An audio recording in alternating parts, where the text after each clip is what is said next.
Europe 1. Bonsoir à tous. Ce soir, il n'y a donc plus de doute. Le corps retrouvé cette semaine dans une forêt en Alsace est bien celui de Sophie Le Tan, étudiante à Strasbourg. La jeune femme avait disparu en septembre de l'année dernière alors qu'elle s'était rendue seule à Schiltigheim pour visiter un appartement.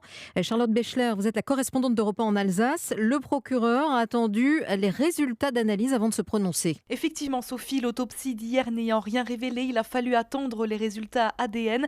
Ils sont tombés ce soir, confirmés par le parquet de Strasbourg en charge de cette affaire.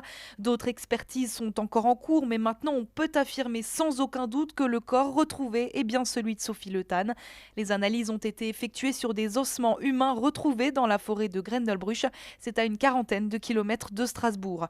À l'époque, l'enquête s'était déjà tournée vers ce secteur géographique. Plusieurs éléments y convergeaient. Le bornage du téléphone portable de Jean-Marc Reiser, le principal suspect, mais aussi les promenades que ce fils de forestier effectuait régulièrement depuis son enfance. Ce soir, la famille se dit sous le choc et bouleversée. Elle ne souhaite pas s'exprimer. Une veillée en présence de la famille se tiendra par contre dimanche prochain, le 3 novembre.